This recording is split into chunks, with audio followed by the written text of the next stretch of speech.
your fevered body every time you try to detox. Every story that knocked into ours. I was afraid to look back, because then I would have seen what was coming.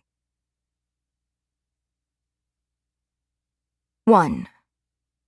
Dance not beyond the distant mountain. Maria Isabel, Camagüey, 1866.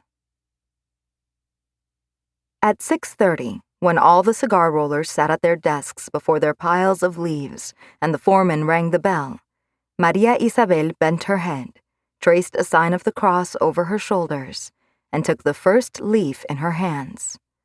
The lector did the same from his platform over the workers, except in his hands he held not browned leaves but a folded newspaper.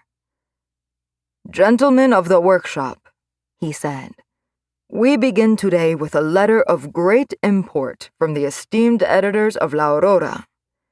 These men of letters express a warm fondness for workers whose aspirations to such knowledge, science, literature, and moral principle fuel Cuba's progress."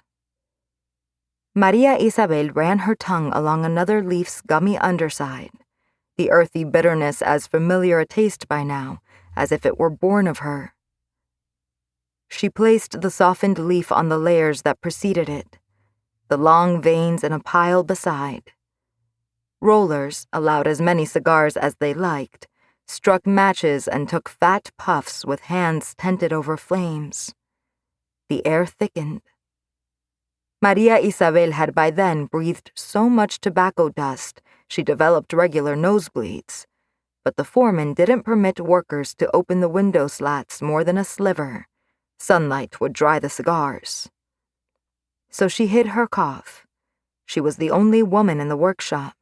She didn't want to appear weak. The factory wasn't large, by Cuban standards, only 100 or so workers, enough to roll for one plantation a mile away. A wooden silo at the center held its sun-dried leaves, darkened papery slivers the rollers would carry to their stations. Next to the silo, a ladder flanked the chair where Antonio, the lector, sat. He cleared his throat as he raised the newspaper. "La Aurora, Friday, 1st of June, 1866, he began. "The order and good morals observed by our cigar makers in the workshops, and the enthusiasm for learning, are these not obvious proof that we are advancing?" Maria Isabel picked through her stack of leaves, setting aside those of lesser quality for filler.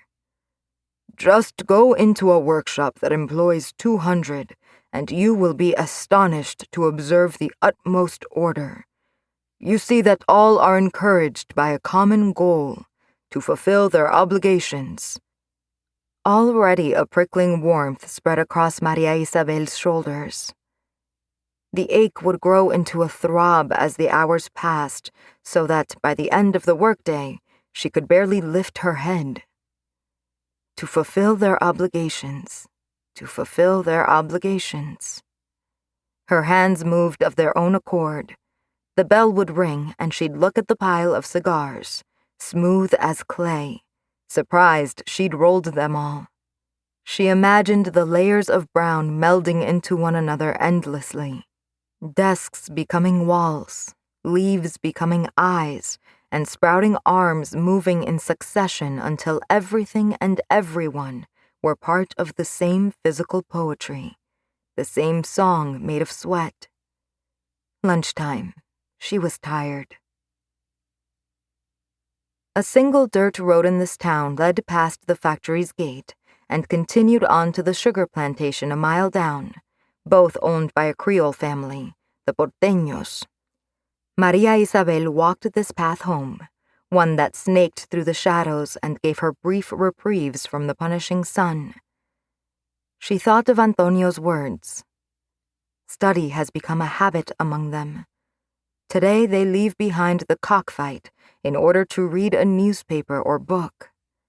Now they scorn the bull ring. Today it is the theater, the library, and the centers of good association where they are seen in constant attendance.